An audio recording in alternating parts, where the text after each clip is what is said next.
الحمد لله رب العالمين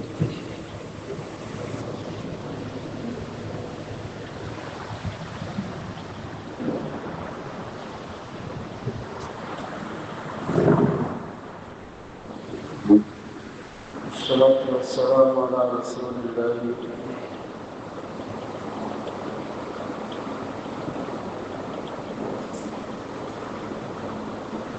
محمد بن عبد الله ونور من نور الله صلى الله عليه وسلم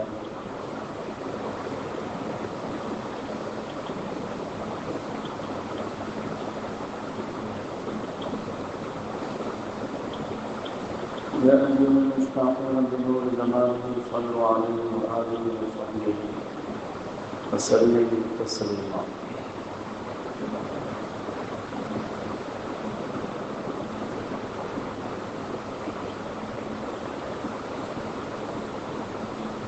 கண்ணியத்திற்குரிய இஸ்லாமியர்களே,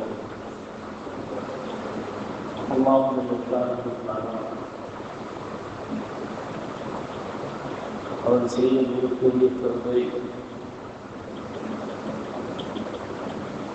16வது தராவியில் 16வது நோன்பை நாம் வைத்திருக்கிறோம்.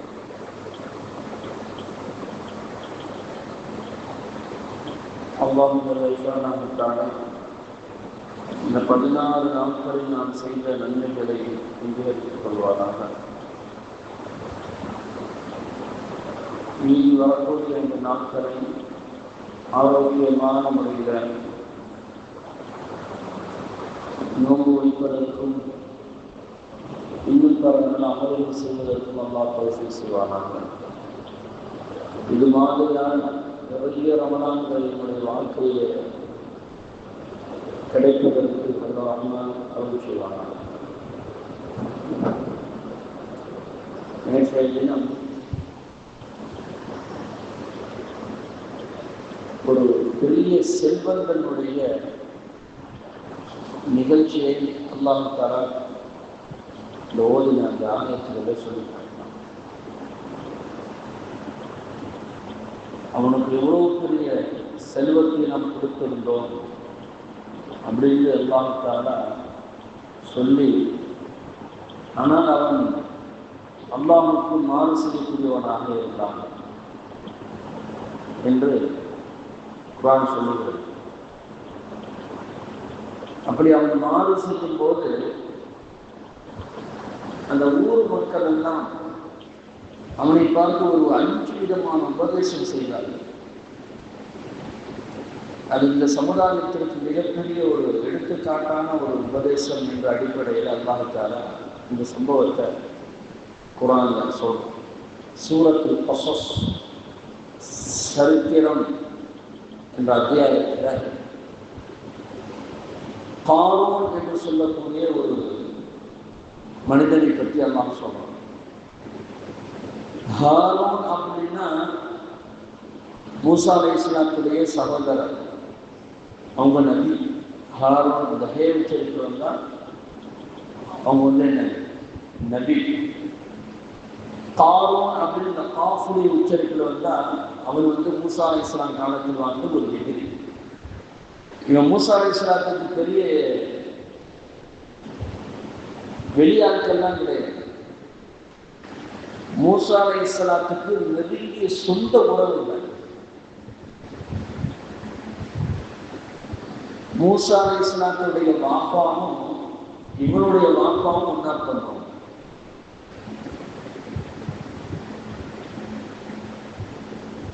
சச்சா மகன் அண்ணன் தம்பி தானே வரும். ஆனால் இவனுக்கு அல்லாஹ் தஆலா நிறைய செல்வத்தை கொடுத்தார். إن قارون من قوم موسى فبغى عليهم وآتيناه من الكنوز ما إن مفاتحه لتنوء بالعصبة أولي القوة அப்படின்னு அல்லாஹ் சொல்றான். நிறைய செல்வத்தை கொடுத்த அல்லாஹ் தஆலா இந்த செல்வத்தை எல்லாம் இந்த செல்வத்தை எடுத்து சொல்ல போகும்போது அல்லாஹ் சொல்றான், லதனூ பில் உஸ்வத்தி உலில் குவத்தி, அந்த சாமிகளை சக்தி வாய்ந்தவர்கள் சுமப்பார்கள் என்று அல்லாஹ் தஆலா சொல்றான். அந்த அளவுக்கு அல்லாஹ் தஆலா செல்வத்தை இவனுக்கு கொடுத்தான்.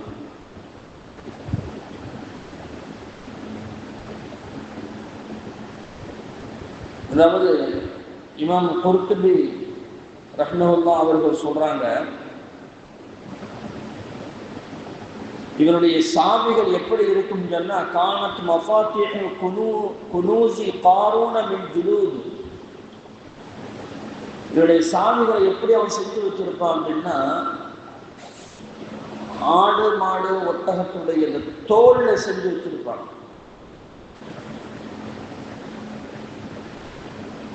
ஒவ்வொரு சாவிகளும் குல்லு மிஃப்தாஹின் மிஸ்லுன உஸ்இ, அதாவது விரல்கள் அளவுக்கு நீட்டமா இருக்குமா இந்த சாவிகள், விரல்கள் அளவுக்கு.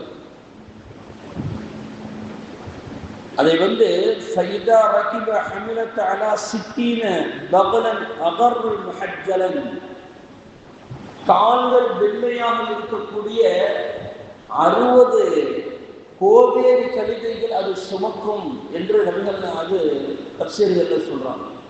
எவ்வளவு பெரிய செல்வம்! நம்முடைய சாவிகளை மட்டுமே, அவனுடைய கஜானாவுடைய சாவிகளை மட்டுமே 60 ஒட்டகங்கள் 60 கோவேறு கழுதைகள் சுமந்து வரும் அப்படின்னு சொல்லிட்டு தஃசீர்கள் எழுதுறாங்க. அவ்வளோ பெரிய செல்வங்கள். அவனுக்கு செல்வத்தை எப்படி கிடைச்சிச்சு அப்படின்னா, அந்த கீமியா அப்படின்னு சொல்லிட்டு ஒரு முறை ஒன்று இருக்கு. அதை இப்போ அல்லாஹ் தஆலா உலகத்தில் அழிச்சிட்டாங்க. அது எப்படின்னா இருக்குது, இன்னைக்கு இருக்குது. அதாவது இந்த தங்கத்தை, மண்ணை தங்கமாக எப்படி ஆக்குறது. இன்னைக்கு தங்கத்தை அப்படித்தான் அந்த மலைகள்ல இருந்து இந்த மண்ணை அது உருக்கிட்டு அந்த தங்கம் எடுக்கிறாங்க. இந்த முறையை அவன் கற்று வச்சிருக்கான். இந்த முறையை அவன் கற்று வச்சிருந்தான். ஆனா இவன் மூசா அலைஹிஸ்ஸலாத்துடைய நெருங்கிய உறவு, இவனுடைய வாப்பாவும் மூசா அலைஹிஸ்ஸலாத்துடைய வாப்பாவும் ஒரு தாய் பிள்ளைகள். இவ்வளவு பெரிய ஒரு நெருக்கமான ஆணாக இருந்தாலும், ஆனா ஆமிலன் ஃபிரௌனுக்கு தான் இவரை செஞ்சிருக்கான். இவன் பனி இஸ்ரேல் குடும்பத்தை சேர்ந்தவன், இஸ்ராயேல் குடும்பத்தை சேர்ந்தவன். ஃபிரௌனியான கிபித்தி குடும்பத்தை சேர்ந்தவன். ஆனா இவனுடைய விசுவாசம் யார்கிட்ட இருக்குன்னு ஃபிரௌனிடத்துல தான் இருந்துச்சு. ஃபிரௌன்கிட்ட இருக்கிறனால அந்த பெருமை இருக்குது. நம்ம பெரிய செல்வத்தை இவனுக்கு ஃபிரௌன் இடத்துல இவனுக்கு ஒரு தனி மரியாதை இருந்துச்சு. அவனுக்கு மூசா அலைஹிஸ்ஸலாம் சொந்த ஒரு சச்சா மகனாக இருந்தாலும், ஆனாலும் மூசா அலைஹிஸ்ஸலாத்துக்கு ஒரு எதிரியாகவே இவன் பார்த்துக்கிட்டு ரொம்ப பெரிய எதிரியாக இருந்தான். இவன் என்ன செய்வான்னா, வருஷத்துல ஒரு நாள் என்ன செய்வான்னா, ஊர் மக்கள் பார்க்கிற அளவுக்கு தன்னுடைய செல்வத்தை எல்லாம் அந்த கோவில் கல்விகளை ஏற்றி வச்சு நீண்ட அப்படியே அடுக்கி வச்சு அப்படி வரிசையை பவனி வர வைப்பாங்க. இப்ப அல்லாஹ் தஆலா சொன்னான் குர்ஆன்ல, அந்த உலகத்தை, அதாவது உலகத்துடைய ஆசாபாசங்கள் இருக்கக்கூடிய அந்த மனிதர்கள் பார்த்து சொல்லுவாங்கன்னா, காவலுக்கு பற்றியா ஏதோ செல்வங்கள் கொடுக்கப்பட்டு இருக்கிறது, இந்த மாதிரி நமக்கும் கிடைத்திருந்தால் நன்றாக இருந்திருக்குது அப்படின்னு சொல்லிட்டு அந்த மக்கள் ஆசைப்படுவார்கள். இவன் தான் மிக பாக்கியசாலி என்று அந்த ஊர் மக்கள் பெருமையாக பேசுவார்கள். இது அவனுடைய காலில் விழுகும், அவனுக்கு ஒரு பெருமையாக இருக்கு. ஆனால் சில காலங்கள் போன பிறகு அவனை அல்லாஹ் தஆலா பூமியில சொல்லுவாங்க. என்ன, எப்படி அவனுக்கு பூமி அவனை விழுங்கி கொண்டது என்று அல்லாஹ் குர்ஆன்ல சொல்றான். அது எப்படிங்கிறத சில பின்னால சொல்றேன்.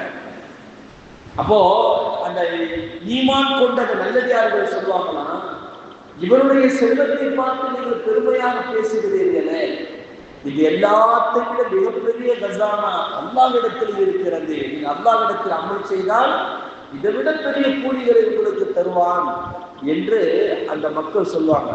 ஆனா கேட்க மாட்டாங்க. ஈமான் கொண்டவர்கள் யாரும் கேட்க மாட்டாங்க.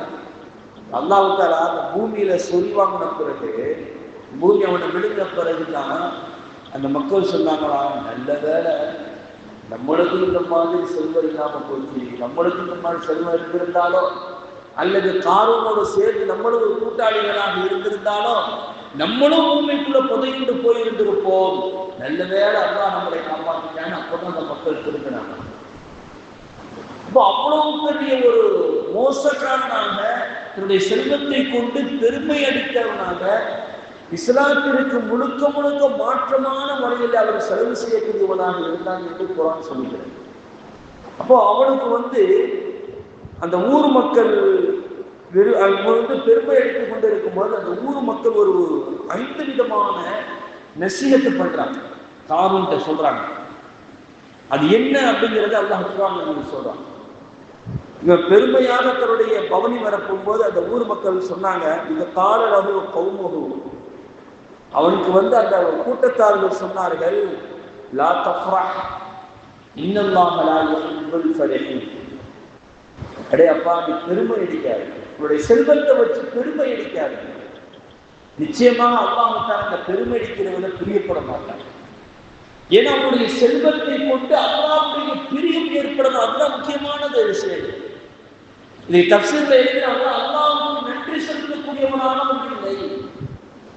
அல்லாஹ் நமக்கு இவ்வளவு பெரிய செல்வத்தை தந்து, செல்வம் கிடைத்தது ஒரு பெரிய பாக்கியம். சஹாபாக்கள், இந்த அஸ்ஹாபு சுஃபான்னு சில சஹாபாக்கள் இருப்பாங்கல்ல, அவங்க போய் என்ன செய்வாங்க, யார சொல்லலாம், பணக்கார சஹாபாக்கள் எல்லாம் அவங்கவுங்க தர்மம் செய்யறாங்க, எல்லாம் செய்யறாங்க. எங்களுக்கு அந்த மாதிரி பாக்கியம் கிடைக்க மாட்டேங்குது, எங்களுக்கு ஏதாவது சொல்லிட்டாங்க. அவங்கள மாதிரி நாங்களும் அந்த ரேஞ்சுக்கு நாங்கள் வந்துடணும். எங்கள்கிட்ட செல்வம் இல்லாட்டியாலும் நாங்கள் அமல் செய்து அந்த ரேஞ்சுக்கு நாங்கள் வந்துடணும். அந்த அளவுக்கு நாங்கள் அமல் செய்யணும், நன்மைகள் கிடைக்கணும். யாருக்கும் சொல்லிட்டாங்க. அலிசல்லா இருந்து ஒவ்வொரு தொழுகைக்கு பிறகு 33 தடவை சுபஹானம் தான், 33 தடவை அல்ஹம்துலில்லாஹ், 34 தடவை அல்லாஹ் சொல்லுங்க. அவங்க அளவுக்கு நீங்க உயர்ந்துருவீங்க, நன்மையில கூடியிருவீங்க. அவங்க எவ்வளவுதான் சதக்கா செய்தாலும் இந்த நன்மைகள் முந்தி வந்துடும் அப்படின்னு நபிகள் நாயகம் ஸல்லல்லாஹு அலைஹி வஸல்லம் சொல்லுவாங்க. இவங்க ரகசியமா இதை செஞ்சுக்கிட்டு இருப்பாங்க. இது ஒரு நாள் அந்த பணக்கார சகாபாக்களுக்கு தெரிஞ்சு போச்சு. அவங்களும் செய்ய ஆரம்பிச்சுட்டாங்க. இப்போ இந்த ஏழை சகாபாக்கள் போய் கேட்டாங்க, யார சொல்லலாம், நாங்கள் செய்யக்கூடிய அந்த அமலைப்பான் அவர்கள் கேள்விப்பட்டு அவர்களும் செய்ய ஆரம்பித்திருக்கிறார்கள், நாங்கள் என்ன செய்வது? அப்பதான் நபி ஸல்லல்லாஹு அலைஹி வஸல்லம் சொன்னாங்க, இது அல்லாஹ் அவர்களுக்கு கொடுத்த நற்பாக்கியம், ஒன்று செய்ய முடியாது. அவர்கள் இந்த அமலை செய்தால் உங்களை விட அவர்கள் முந்தி போவார்கள் என்று சொன்னால், செல்வம் என்பது அல்லாஹ் அவர்களுக்கு கொடுத்த ஒரு பெரும்பாக்கியம். அப்போ செல்வம் என்பது அல்லாஹ் நமக்கு தந்த மிகப்பெரிய ஒரு பாக்கியம். அதை கொண்டு நாம் அல்லாஹ்வுக்கு நன்றி செலுத்தக்கூடியவர்களாக இருக்க வேண்டும். அதை வைத்து நம்ம என்ன செய்யக்கூடாது, பெருமை அடிக்கக்கூடாது அப்படிங்கிற முக்கியமான விஷயத்தை அந்த ஊர் மக்கள் சொல்லி காட்டுறாங்க. அதான் சொல்றாங்க, நான் தஃப்ரஹ் இன்னல்லாஹ லா யுஹிப்புல் ஃபரஹீன், பெருமை அடிக்காதப்பா, ரொம்ப ஆடம்பரத்தில் நீ வாழாதே. அப்படி வாழ்ந்தால் அல்லாஹ்வுக்கு அது பிடிக்காது, பிடிக்கிறதுன்னு தப்பா போயிடும் அப்படின்ட்டு அந்த ஊர் மக்கள் சொல்லி காட்டினாங்க. 2வது உபதேசம் சொன்னாங்க, வபுத்தகு ஃபீமா ஆதாக்கல்லாஹு தாரல் ஆகிரத, அல்லாஹ் உனக்கு எதை தந்திருக்கிறானோ அதை கொண்டு மறுமைக்கு தேடிக்க. அதுதாங்க ரொம்ப முக்கியமான விஷயம். நம்மளுக்கு என்ன, ஒவ்வொரு மனிதனுக்கும் ஒவ்வொரு விதமான திறமைகளை கொடுத்திருப்பான். எல்லாருக்கும் ஒரே மாதிரியான திறமை இருக்காது. எனக்கு ஒரு திறமை இருக்கும், உங்களுக்கு ஒரு திறமை இருக்கும், உங்களுக்கு ஒரு திறமை இருக்கும். அப்போ ஒவ்வொரு விதமான திறமைகளை அல்லாஹ் தஆலா கொடுத்திருப்பான். அதை கொண்டு ஒரு மனிதன் என்ன செய்யணும்னா, மறுமைக்கு தான் தேடணும். அவனுடைய குறிக்கோள் மறுமையாக இருக்க வேண்டும். அவனுடைய சிந்தனை எப்படி இருக்கணும், மறுமைக்குரியதா இருக்கணும். அதனால தான் பெருமானார் ஸல்லல்லாஹு அலைஹி வஸல்லம் அழகாக சொல்வார்கள், எவன் புத்திசாலி நல்ல திறமையை வளர்த்து உலகத்துல பேரு புகழும் வாங்குவதும் புத்திசாலித்தனம் கிடையாது. யார் இந்த உலகத்தில் மறுமைக்காக வேண்டி தேடிக் கொள்கிறானோ அவன்தான் புத்திசாலி. அவன் மறுமையுடைய சிந்தனையோடு மறுமைக்காக எவன் சேகரித்து வைக்கிறானோ அவன்தான் புத்திசாலி. நபிகள் நாயகம் ஸல்லல்லாஹு அலைஹி வஸல்லம் சொல்வார்கள், மௌத்தா போனவங்க எல்லாம் துண்டிச்சிடும், எல்லாமே துண்டிச்சு போயிடும், துண்டிச்சு போயிடும். ஆனா ஒரு அமல் முன்னால நிற்கும், மனித உருவத்துல நிற்கும். அவனுக்கு துணை யாருமே இருக்க மாட்டாங்க, எல்லா உறவுகளும் வந்து போயிடும். ஒரே ஒரு உறவு மட்டும்தான் முன்னால நிற்கும். அப்ப அவங்க கபர்ல போய் வச்ச உடனே அவனுக்கு ரூஹு கொடுக்கப்பட்டுரும். உனக்கு கேள்வி எனக்கு ஏற்படாது. ரூஹு இந்த உருவம் போயிட்டு இங்க பயப்படுவான், நீ யாரப்பா வேண்டும், பயப்படாத, நான் உன்னை காப்பாத்துறேன் அப்படின்னு. யாரு நீ தான் இந்த உலகத்தில் குர்ஆன் ஷரீஃப் ஓதிக்கொண்டு இருந்தாய் அல்லவா, அந்த குர்ஆன் தான், அந்த குர்ஆன் தான் நான் உன்னை கேள்விகளுக்கு கேட்கும் போது உன்னை காப்பாற்றுவதற்கு நான் வந்திருக்கிறேன், நீ பயப்படாத அப்படின்னு குர்ஆன் சொல்லும் என்று பெருமானார் ஸல்லல்லாஹு அலைஹி வஸல்லம் சொல்றாங்க. அப்ப நம்மளுடைய வாழ்க்கை எப்படி அமையணுங்க? நம்முடைய திறமைகளை வைத்து, நமக்கு தந்திருக்கக்கூடிய அந்த பாக்கியங்களை வைத்து மறுமையை தேடக்கூடியவர்களாக இருக்க வேண்டும். அதுதான் ரொம்ப முக்கியமான விஷயம். மறுமையை தேடல் அப்படிங்கிறது இந்த உலகத்தில் நமக்கு அந்த பாக்கியம் கிடைத்து எந்த பிரயோஜனமும் இல்லாமல் போயிடும். அதைத்தான் அந்த ஊர் மக்கள் சொன்னார்கள்,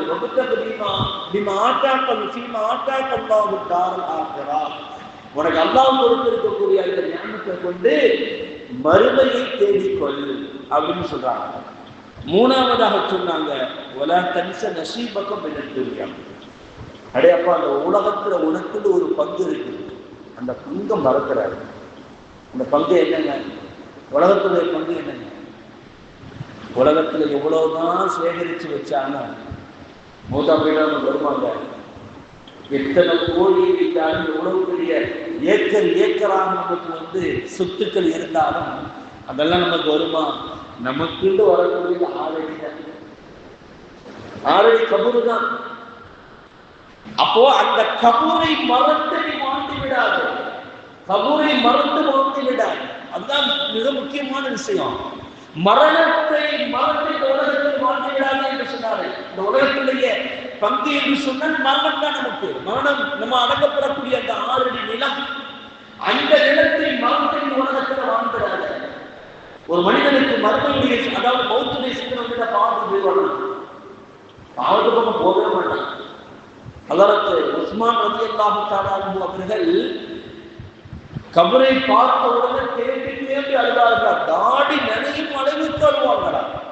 சஹாபாக்கள் கேட்பாங்க, என்ன நீங்க சொர்க்கம் நரகத்தை பற்றி சொல்லும் போது கூட இந்த மாதிரி நீங்க அழுவது இல்லையே, கபரை பார்த்தவரை இப்படி நீங்க அழுவீங்களே அப்படி கேட்கும் போது உஸ்மான் ரலியல்லாஹு தஆலா சொல்லுவாங்க, மறுமையுடைய முதல் வீடே கபர் தான்.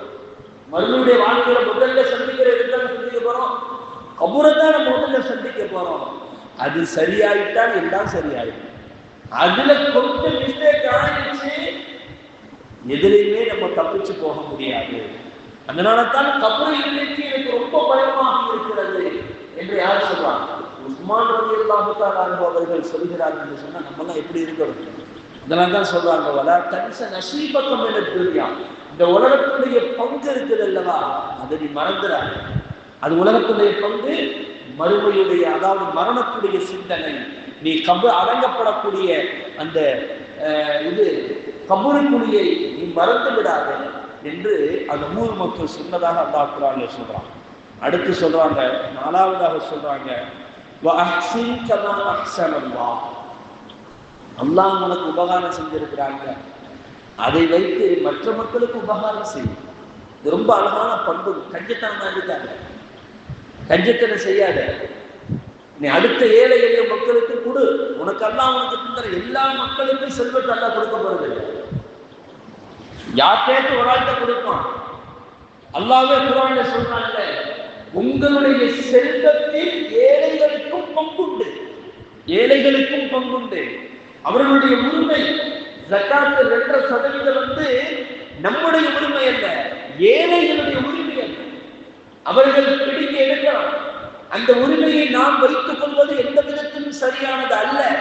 அது நமக்கு ஆபத்தாக அமையும் என்று குர்ஆன் நமக்கு சொல்லித் தருகிறது. அப்போ செல்வத்தில் ஏழைகளுக்கும் பங்கு இருக்கிறது. அந்த பங்கை சரியான முறையில் கொடுத்துவிடு. அதை வைத்துக் கொண்டு இருக்காதே. அதை தாண்டி நபிகள் நாயகம் ஸல்லல்லாஹு அலைஹி வஸல்லம் சொல்லுவாங்க, ஜகாத்தை தாண்டி தர்மமும் இருக்கிறது, அந்த தர்மத்தையும் நீங்கள் செய்யுங்கள். ஜகாத் ஒரு பங்குன்னா தர்மம் அதை விட தாண்டி அது அளவுகளே கிடையாது, யாருக்கு வேண்டாலும் கொடுக்கலாம். ஜகாத் என்பது இஸ்லாமியர்களுக்கு மட்டும்தான் கொடுக்க முடியும். ஆனா தர்மம் யாருக்கு வேண்டுமானாலும் செய்யலாம். பாதிக்கப்பட்டவன் யாராக இருந்தாலும் யாருக்கு வேண்டாலும் உபகாரம் செய்யலாம். அந்த உபகாரத்தை நீ கரெக்டா செய்து கொண்டு வா என்று அந்த ஊர் மக்கள் சொன்னதாக குர்ஆன் நமக்கு சொல்லித் தருகிறது. அதே ஐந்தாவதாக சொல்றாங்க, வலா தபகில் ஃபஸாதத்துல் அர்த், பூமியில குழப்பம் செய்யாத, பூமியில குழப்பம் செய்யாத. அப்படி குழப்பம் இன்னல்லாஹ் லா யுஹிப்புல் முஃப்ஸிதீன், குழப்பம் செய்பவர்களை அல்லாஹ் ஒரு காலமும் பிரியப்பட மாட்டான், ஒரு காலமும் பிரியப்பட மாட்டான். சில பேர்களை பார்த்தாலே இந்த வாய்க்கு பயப்படும், ஊரே பயப்படும். ஆகா இவட்டையா வாய் கொடுக்கிறது, அவ்வளவுதான், என்ன தொலைஞ்சம் தான் நம்ம, இதுக்கு நம்ம பேசாம அமைதியா போயிருந்தோம் அப்படின்னு நினைக்குவாங்க. நான் ஒரு ஊர்ல ஆரம்பத்துல ஒரு இது எஸ்பி பட்டன் ஒரு ஊர்ல இருக்கேன். அப்ப அவர் திடீர்னு ஒரு பிரச்சனை அந்த ஊர்ல வந்து அங்கதான் நம்ம ஓது முடிச்சது, எல்லாமே அங்கதான் ஹிப்ஸ் அங்கதான் முடிச்சது. அங்க ஒரு வருஷம் இமாமத்துல இருந்தேன், வெளிநாட்டுலாம் போறதுக்கு முன்னாடி. அப்போ அந்த ஊர் தலைவர் சொன்னார், அஜர்த்தை இங்க வாங்க அப்படின்ட்டாரு. உட்காந்து என்ன சொல்லுங்க ஆச்சார, ஊர்ல இந்த விஷயம் நடக்குது தெரியுமா உங்களுக்கு? தெரியுங்க ஐயா, இதை ஊர் முழுக்க சொல்லணும். இப்ப பாருங்க, ஒருத்த வருவான், அவங்க சொல்லுங்க, ஊர் முழுக்க சொல்லிடுவாங்க. வந்தா ஒரு ஆளு ஒருத்தர் வந்தாரு, அவர்கிட்ட மாப்பா என்னப்பா தம்பி இந்த மாதிரி நடக்குதாம்ல, இந்த மாதிரி நாங்கள் முடிவு செஞ்சிருக்கிறோம் அப்படின்னு தான் சொன்னாங்க. அடுத்த நாள் சொல்லி ஊருக்கே தெரிஞ்சு வச்சு. இந்த மாதிரி சில பேர் இருப்பாங்க. இந்த மாதிரி குழப்பம் அவருடைய நோக்கமே யாருடைய விஷயத்தினால மூக்க தொடர்ந்து ஏதாவது ஒரு குழப்பம் பண்ணிக்கிட்டே இருப்பாங்க. அவங்களுடைய வேலையை அப்படித்தான் இருக்கும். அந்த மாதிரி எல்லாம் குழப்பம் செய்யாது. உன் வேலையை பார்க்கறதுக்கு டைம் இல்லை, நீங்க அடுத்தவருடைய வேலையை குறைகள், அடுத்தவருடைய விஷயத்தில் போய் தலையிடுவது அது மிகப்பெரிய ஆபத்து. அது குழப்பம் செய்யாதே என்று சொன்னார்கள் என்று அல்லாஹ் அந்த ஊர் மக்கள் சொல்லி தர்றார்கள். குழப்பம் செய்வது கொலையை விட கொடியது என்று சொல்லி தருகிறார்கள் அல்லாஹ். கொலை அதாவது அல்ஃபித்னா அஷத்து மினல் கத்ல், அல்லாஹ் சொல்றான் குர்ஆன்ல. குழப்பம் செய்யறது கொலையை விட மிக கொடுமையானது. ஒருத்தரை கொலை செஞ்சா அதோட முடிஞ்சு போச்சு அவருக்கு. ஆனா ஒருத்தரை இட்டு கட்டிட்டோம், ஒருத்தரை பத்தி அவதூறா பேசிட்டோம், ஒருத்தரை குழப்பம் பண்ணிட்டோம் அப்படின்னா காலமெல்லாம் அது இருந்துகிட்டே இருக்கும், காலமெல்லாம் இருந்துகிட்டே இருக்கும். பல தடவை அவனை கொலை செய்வதற்கு சமமாக அது மாறிவிடும். அதனால தான் அல்லாஹ் சொல்றான், குழப்பம் செய்வது கொலையை விட மிக கொடுமையானது என்று அல்லாஹ் தஆலா குர்ஆனில் சொல்றான். இதைத்தான் அந்த ஊர் மக்கள் சொல்றாங்க, நீ குழப்பம் செய்யாத, பூமியில குழப்பத்தை உண்டு பண்ணாத. நீ என்ன செஞ்சான்? எதையுமே கேட்கல. இந்த வார்த்தையை சொன்ன உடனே கால இன்னமா ஊத்திட்டு அலா இல்மின் இந்தி, என்ன சொல்றீங்க? அல்லாஹ் தந்தான், எனக்கு கீமியா என்ற அந்த கல்வியை நான் கற்றுக்கொண்டேன். எப்படி மண்ணை தங்கமாக மாற்றுறது என்ற அந்த கல்வியை நான் கற்றுக்கொண்டேன். என்னுடைய அறிவை கொண்டுதான் இவ்வளவு பெரிய செல்வம் எனக்கு கிடைத்தது. அல்லாஹ் தந்தான், என்ன சொல்றீங்க நீங்க அப்படின்னு பெருமையா பேசினான் ஊர் மக்கள். இவ்வளவு பெரிய உபதேசம் செஞ்ச பிறகு அவன் என்ன செய்ய, அடுத்த ஆயிரத்தி அல்லாஹ் சொல்றான், இதெல்லாம் எனக்கு கிடைத்தது என்னுடைய அறிவை வைத்து கிடைச்சிச்சு, அல்லாஹ் எனக்கு தரல அப்படின்னு சொல்லிட்டு பெருமை அடித்தான். அல்லாஹ் தஆலா எப்படியா, இவனை விட மோசமானவர்களை தான் நாம் அளித்திருக்கிறோம், இவன் என்ன பெரிய ஆளான்னு சொல்லிட்டு ஒரு நாள் மூசா அலைஹிஸ்ஸலாம் ஒரு வேலை மாதிரி அமைச்சு ஊர் மக்கள் தான் கூடி இருக்கிறாங்க. தௌராத்தை ஓதி காட்டுறாங்க. மூசா அலைஹிஸ்ஸலாம் தௌராத்தை வந்து ரொம்ப அற்புதமா ஓடுவாங்க. அழகான சவுண்டு, அவங்களுடைய துல் சூப்பரா இருக்கு. அழகா ஓதி சொல்லி மக்களுக்கு உபதேசம் செஞ்சுட்டு இருக்கிறாங்க. செஞ்சுக்கிட்டு இருக்கும்போது நம்ம என்ன செஞ்சான், ஒரு விபச்சாரம் செய்யக்கூடிய ஒரு பெண்மணியை செட் பண்ணி, உனக்கு நான் காசு தர்றேன், எல்லாம் தர்றேன், அதனால நீ மேடையிலே மூசா பேசிக்கிட்டு இருக்கும்போது குறுக்கால போய் என்னை மூசா விபச்சாரம் செய்து விட்டா அப்படின்ற மாதிரி சொல்லிவிடு. அப்படின்ட்டு சொன்னான். அப்படி சொல்லிடு. அப்போ மக்கள் நான் பார்க்கலாம் உங்களை ஒரு அம்மாட்ட தந்துடுறாங்க. சரின்னு சொல்லி இந்த அம்மா மேலே ஏறிடுச்சு. மூசா அலைஹிஸ்ஸலாம் பேசிக்கிட்டு இருக்கிறாங்க. பேசிக்கிட்டு இருக்கும்போது இந்த அம்மா மேலே ஏறிடுச்சு. மேலே ஏறின உடனே மூசாவை பார்த்தோன்னே நம்ம பயந்துச்சு.